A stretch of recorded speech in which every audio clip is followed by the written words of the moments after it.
fil aswaq laula unzila ilaihi malakun fayakuna mahu nadhira.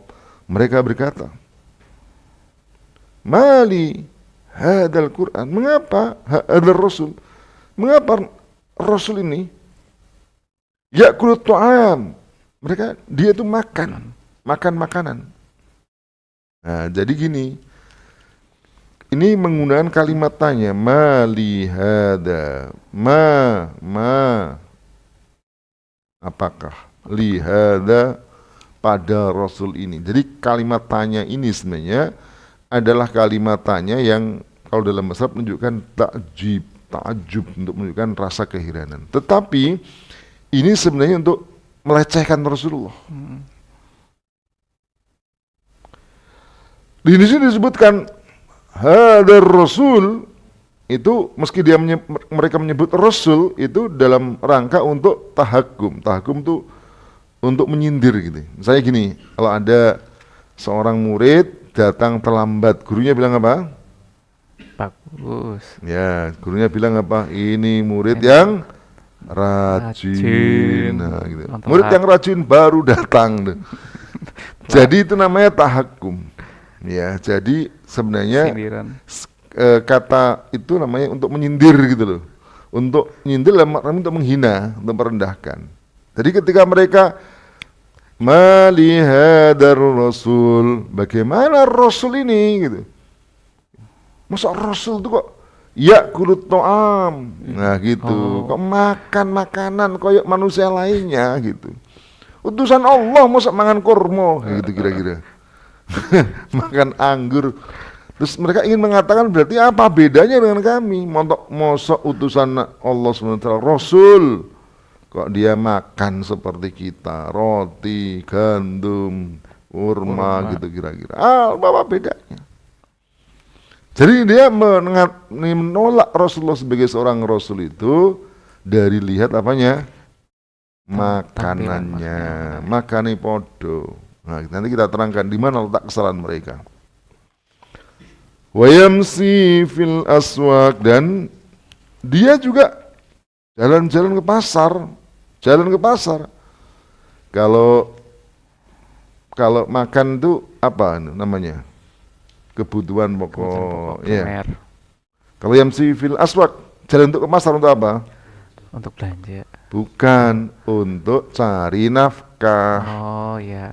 Mosok Rasul golek pangan dewi gitu. Nah, kalau kita ya wajar lah yamsi fil aswaq, cari-cari makan, cari penghasilan, ya, cari maisha.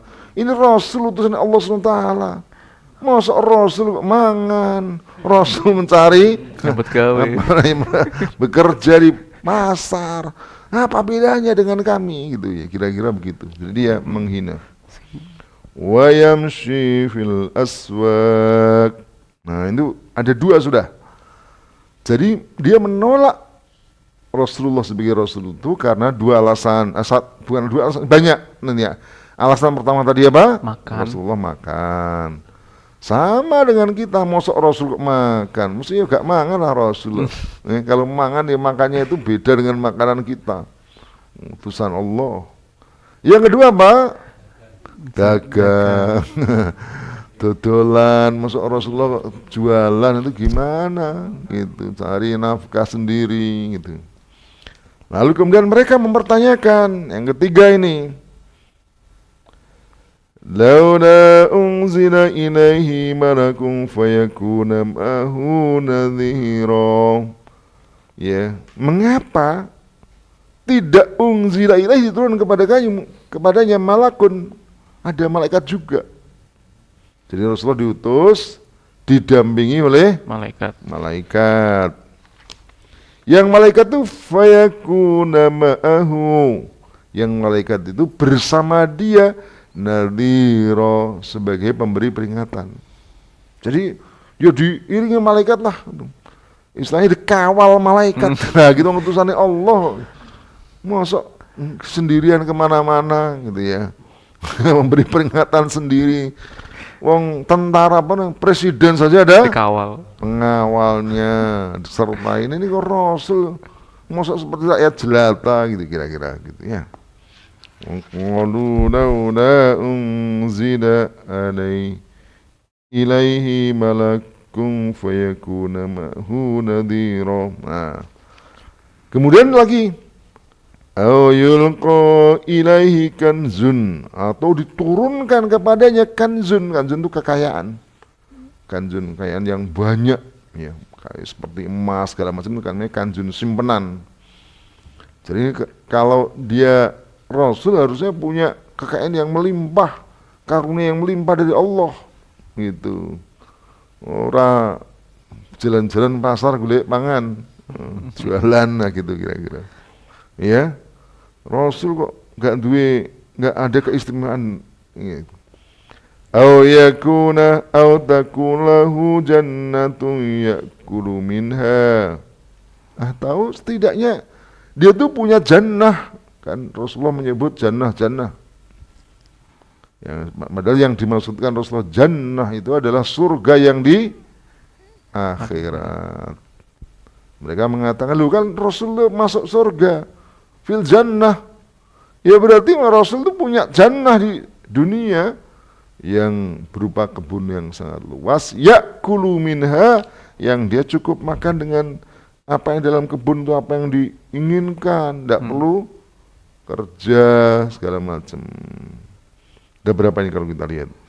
Iya, itu sudah ada makan, kerja, kemudian tidak ada malaikat, tidak ada kekayaan yang diturunkan kepadanya, tidak ada kebun dan kebun.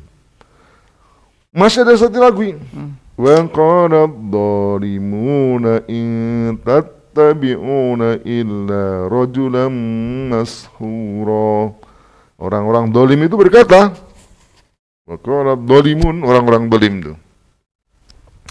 Maksudnya zalim itu adalah orang-orang kafir. Wa qala adh-dhalimun, orang-orang kafir itu berkata. Zalim maksudnya adalah orang kafir di sini maksudnya. Mereka ini disebut juga zalim karena apa? Karena orang kafir ini tidak, zalim itu apa sih? Wad'u syai'i fi ghairi mahallih, tidak meletakkan sesuatu pada tempatnya, itu namanya zalim. Maka ketika mereka bersikap seperti kepada Rasulullah sebagai utusan Allah seperti itu, berarti zalim mereka itu. Maksudnya kalau dengan utusan Allah apa? Mengimani, mengikuti, memuliakan, membela, itu. Ketika mereka yang dilakukan tidak seperti itu, tidak mau beriman, tidak mau mengikuti, tidak mau taat, tidak memuliakan, bahkan menghina dan melecehkan, berarti zalim. Ya. Maka Allah menyebut mereka itu orang zalim. Apa yang dikatakan orang zalim itu? In tattabi'una illa rajulan mashura. Ya. Tidaklah kamu itu mengikuti. Jadi ucapannya kepada sahabat Nabi. Para sahabat yang ikut Rasulullah itu dikatakan kamu tidak mengikuti kecuali seorang laki-laki yang mashuro, yang tersihir. Nah ini siapa menuduh Nabi itu berarti kalau orang tersihir apa? Orang yang tersihir itu orang yang tidak, dalam tanda kutip, waras. Karena kan disihir itu berarti dia mengikuti orang yang disihir, kan begitu? Orang yang disihir ya, mashuro. Orang kalau misalnya ada perempuan mau disihir dengan cara apa? Pengasian, ya dipelet. Nah itu kan mengikuti. Nah, buat dia rasanya rindu, rasa rindu. Ya, dia tidak bisa mengendalikan dirinya kecuali apa?